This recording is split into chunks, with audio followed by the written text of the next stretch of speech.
Welcome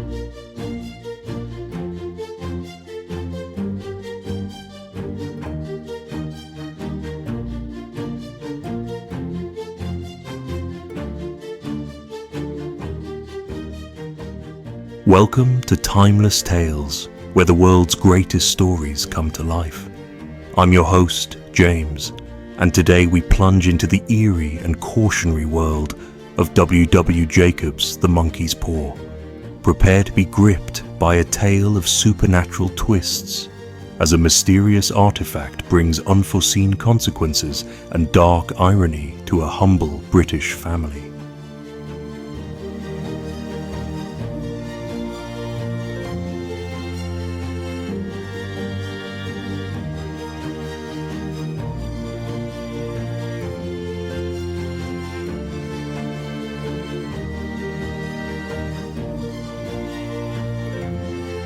Be careful what you wish for, you may receive it. Anonymous. Part 1. Without, the night was cold and wet, but in the small parlour of Laburnum Villa, the blinds were drawn and the fire burned brightly. Father and son were at chess. The former, who possessed ideas about the game involving radical chances, putting his king into such sharp and unnecessary perils that it even provoked comment from the white-haired old lady knitting placidly by the fire. "Hark at the wind," said Mr. White, who, having seen a fatal mistake after it was too late, was amiably desirous of preventing his son from seeing it. "I'm listening," said the latter, grimly surveying the board as he stretched out his hand. "Check." "I should hardly think that he's come tonight," said his father with his hand poised over the board. "Mate," replied the son. "That's the worst of living so far out," bawled Mr. White with sudden and unlooked-for violence. "Of all the beastly, slushy, out-of-the-way places to live in, this is the worst.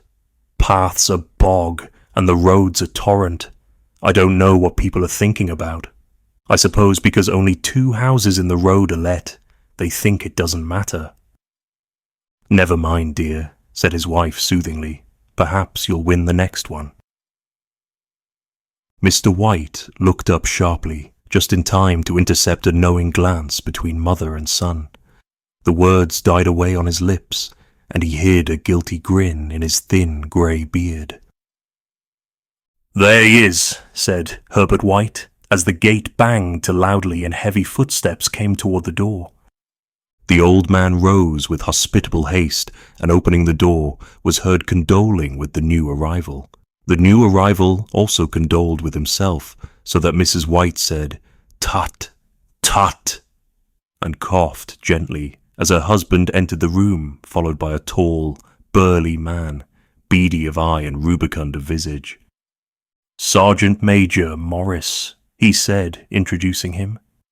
The sergeant major took hands and, taking the proffered seat by the fire, watched contentedly as his host got out whiskey and tumblers and stood a small copper kettle on the fire. At the 3rd glass his eyes got brighter, and he began to talk, the little family circle regarding with eager interest this visitor from distant parts, as he squared his broad shoulders in the chair and spoke of wild scenes and doughty deeds, of wars and plagues and strange peoples. 21 years of it," said Mr. White, nodding at his wife and son. "When he went away, he was a slip of a youth in the warehouse. Now look at him." "He don't look to have taken much harm," said Mrs. White politely. "I'd like to go to India myself," said the old man, "just to look around a bit, you know." "Better where you are," said the sergeant major, shaking his head.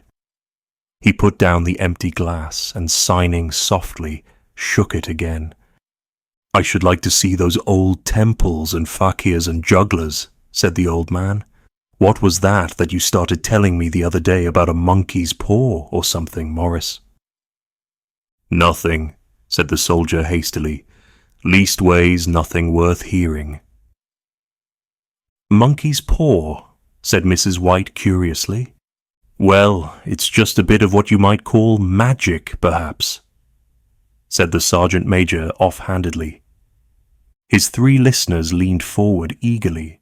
The visitor absent-mindedly put his empty glass to his lips and then set it down again. His host filled it for him again. "To look at," said the sergeant major, fumbling in his pocket. "It's just an ordinary little paw, dried to a mummy." He took something out of his pocket and proffered it. Mrs. White drew back with a grimace, but her son, taking it, examined it curiously. "And what is there special about it?"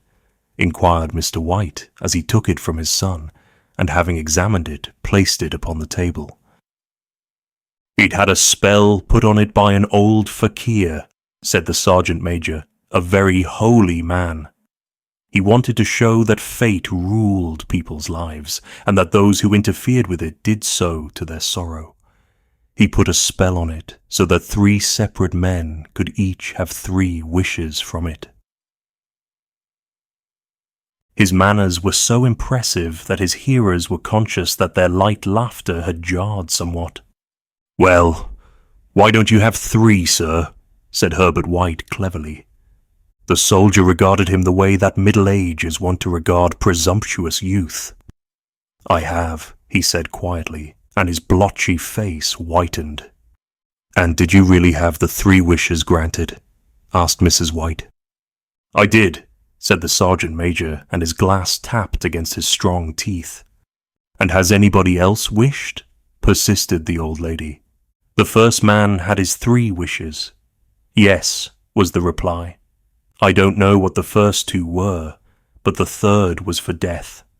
That's how I got the paw." His tones were so grave that a hush fell upon the group. "If you've had your 3 wishes, it's no good to you now then, Morris," said the old man at last. "What do you keep it for, Ishwo?" The soldier shook his head. "Fancy, I suppose," he said slowly. "I did have some idea of selling it, but I don't think I will. It has caused me enough mischief already. Besides, people won't buy. They think it's a fairy tale, some of them. And those who do think anything of it want to try it first and pay me afterward." "If you could have another 3 wishes," said the old man, eyeing him keenly, "would you have them?" "I don't know," said the other. "I don't know." He took the paw, and dangling it between his forefinger and thumb, suddenly threw it upon the fire. White, with a slight cry, stooped down and snatched it off. "Better let it burn," said the soldier solemnly. "If you don't want it, Morris," said the other, "give it to me." "I won't," said his friend doggedly. "I threw it on the fire. If you keep it, don't blame me for what happens. Pitch it on the fire like a sensible man." The other shook his head and examined his possession closely. "How do you do it?" he inquired. "Hold it up in your right hand and wish aloud," said the sergeant major, "but I warn you of the consequences." "Sounds like the Arabian Nights," said Mrs. White as she rose and began to set the supper. "Don't you think you might wish for 4 pairs of hands for me?" Her husband drew the talisman from his pocket, and all 3 burst into laughter as the sergeant major, with a look of alarm on his face, caught him by the arm. "If you must wish," he said gruffly, "wish for something sensible." Mr. White dropped it back in his pocket, and placing chairs, motioned his friend to the table.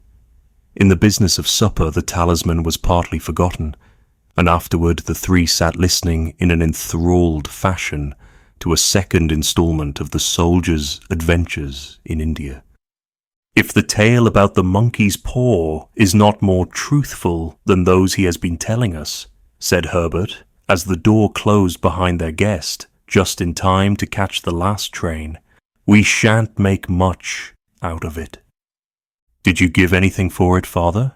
inquired Mrs. White, regarding her husband closely. "A trifle," said he, colouring slightly. "He didn't want it, but I made him take it, and he pressed me again to throw it away." "Likely," said Herbert with pretended horror. "Why, we're going to be rich and famous and happy. Wish to be an emperor, father, to begin with. Then you can't be henpecked."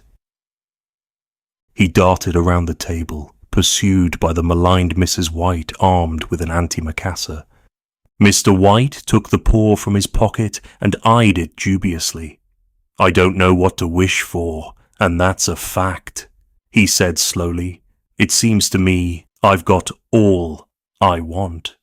"If you only cleared the house, you'd be quite happy, wouldn't you?" said Herbert with his hand on his shoulder. "Well, wish for £200 then. That'll just do it." His father, smiling shamefacedly at his own credulity, held up the talisman as his son, with a solemn face, somewhat marred by a wink at his mother, sat down and struck a few impressive chords. "I wish for £200, said the old man distinctly. A fine crash from the piano greeted his words, interrupted by a shuddering cry from the old man. His wife and son ran toward him. "It moved," he cried with a glance of disgust at the object as it lay on the floor. "As I wished, it twisted in my hand like a snake." "Well, I don't see the money," said his son as he picked it up and placed it on the table. "And I bet I never shall." "It must have been your fancy, father," said his wife, regarding him anxiously. He shook his head. "Never mind, though. There's no harm done, but it gave me a shock all the same." They sat down by the fire again while the two men finished their pipes. Outside, the wind was higher than ever, and the old man started nervously at the sound of a door banging upstairs. A silence unusual and depressing settled on all three, which lasted until the old couple rose to retire for the rest of the night. "I expect you'll find the cash tied up in a big bag in the middle of your bed," said Herbert as he bade them good night, "and something horrible squatting on top of your wardrobe watching you as you pocket your ill-gotten gains." He sat alone in the darkness, gazing at the dying fire and seeing faces in it.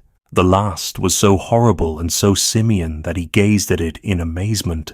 It got so vivid that, with a little uneasy laugh, he felt on the table for a glass containing a little water to throw over it. His hand grasped the monkey's paw, and with a little shiver he wiped his hand on his coat and went up to bed. Part 2. In the brightness of the wintry sun next morning, as it streamed over the breakfast table, he laughed at his fears. There was an air of prosaic wholesomeness about the room which it had lacked on the previous night, and the dirty, shriveled little paw was pitched on the sideboard with a carelessness which betokened no great belief in its virtues. "I suppose all old soldiers are the same," said Mrs. White. "The idea of our listening to such nonsense. How could wishes be granted in these days? And if they could, how could £200 hurt you, father?" "Might drop on his head from the sky," said the frivolous Herbert. "Morris said the things happened so naturally," said his father, "that you might, if you so wished, attribute it to coincidence." "Well, don't break into the money before I come back," said Herbert as he rose from the table. "I'm afraid it'll turn you into a mean, avaricious man, and we shall have to disown you."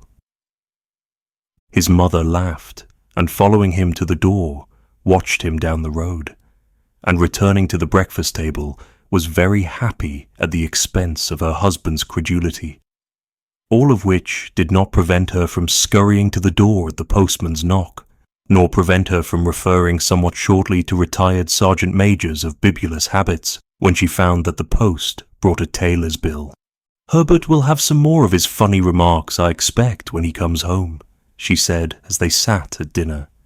"I dare say," said Mr. White, pouring himself out some beer, "but for all that, the thing moved in my hand. That I'll swear to." "You thought it did," said the old lady soothingly. "I say it did," replied the other. "There was no thought about it. I had just— What's the matter?" His wife made no reply. She was watching the mysterious movements of a man outside who, peering in an undecided fashion at the house, appeared to be trying to make up his mind to enter. In mental connection with the £200, she noticed that the stranger was well dressed, and wore a silk hat of glossy newness. 3 times he paused at the gate, and then walked on again. The 4th time he stood with his hand upon it, and then with sudden resolution flung it open and walked up the path.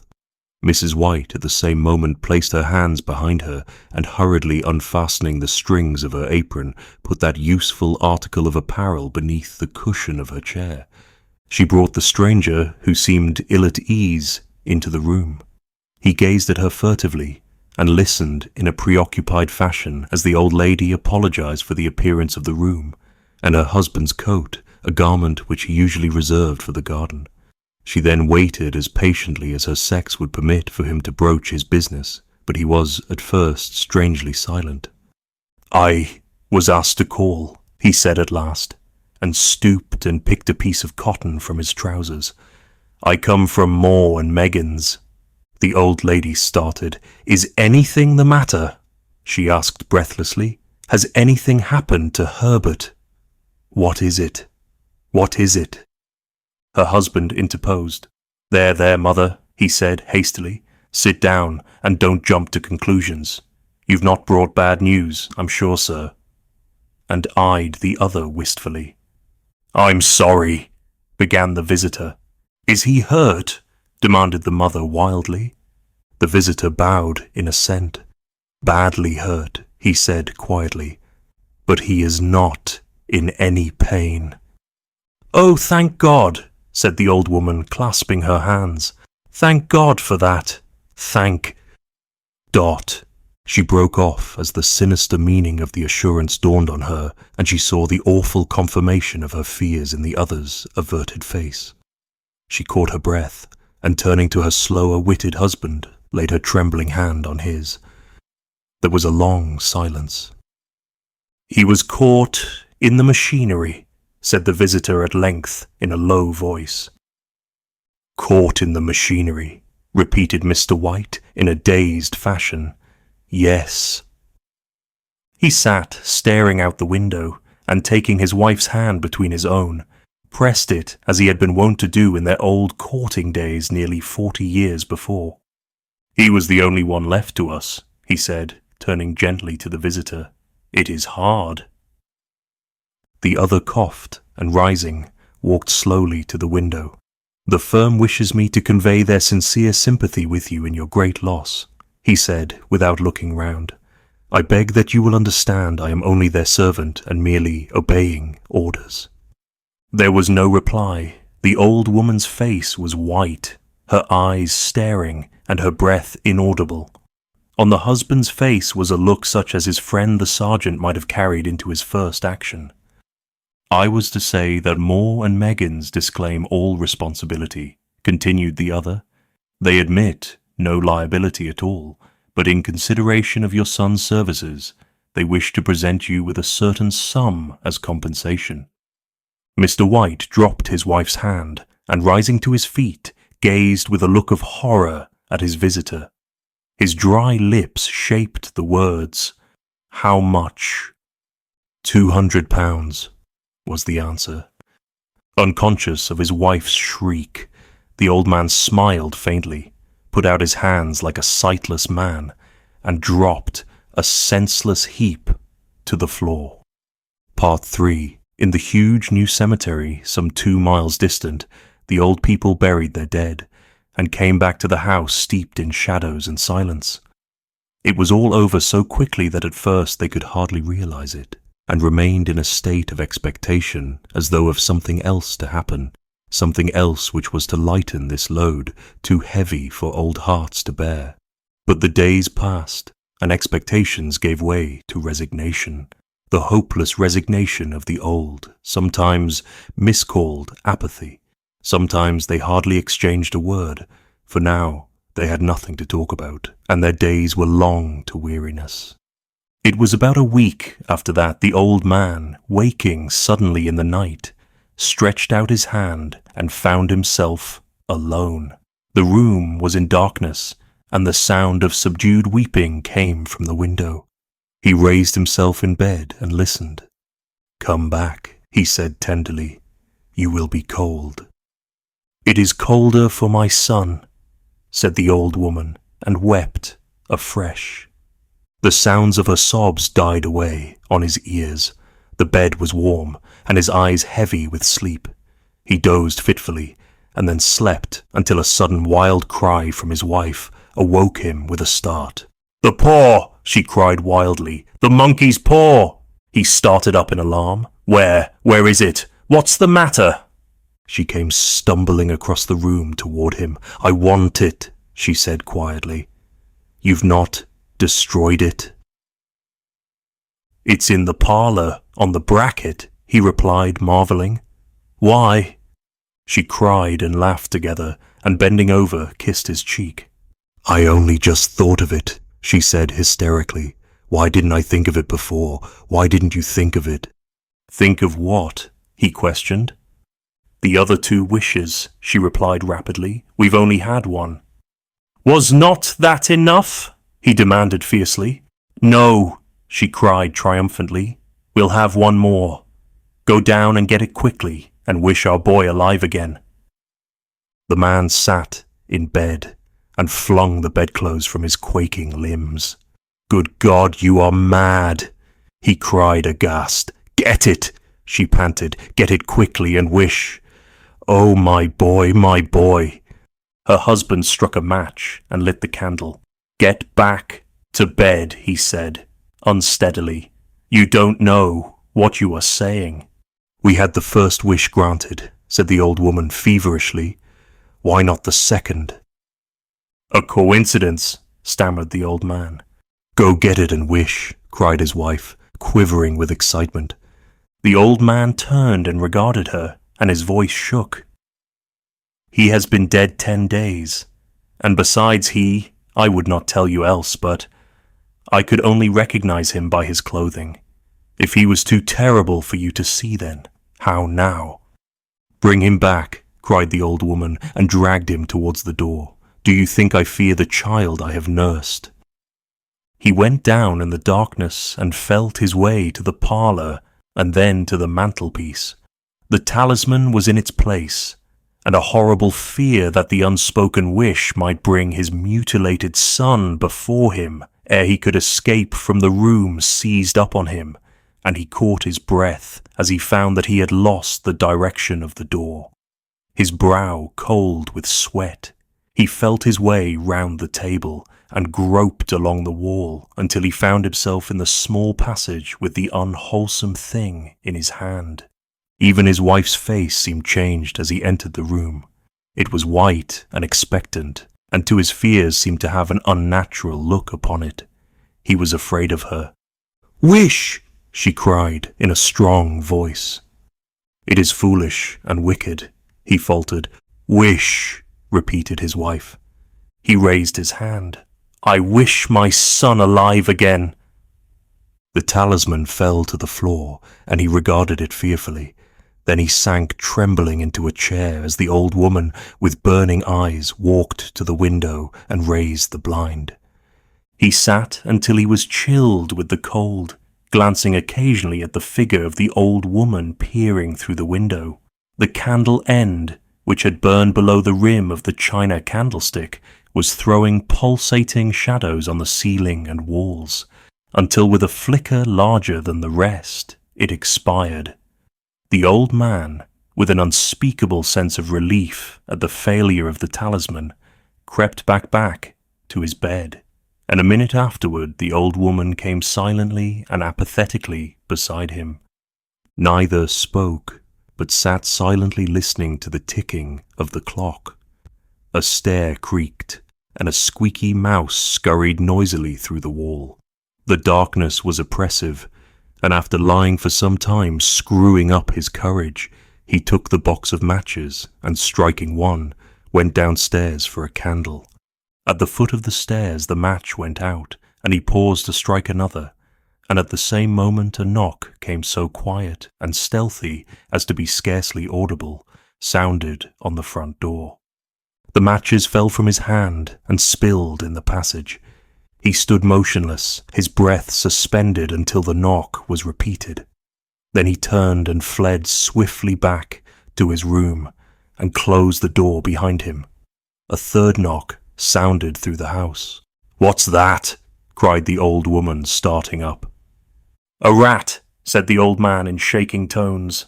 "A rat. It passed me on the stairs." His wife sat up in bed, listening.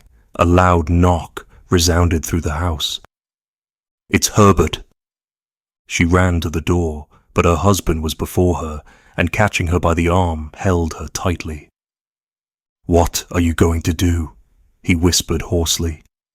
"It's my boy. It's Herbert," she cried, struggling mechanically. "I forgot it was 2 miles away. What are you holding me for? Let go. I must open the door." "For God's sake, don't let it in," cried the old man, trembling.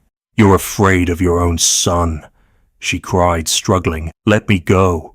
I'm coming, Herbert, I'm coming." There was another knock, and another. The old woman with a sudden wrench broke free and ran from the room. Her husband followed to the landing and called after her appealingly as she hurried downstairs. He heard the chain rattle back and the bolt drawn slowly and stiffly from the socket.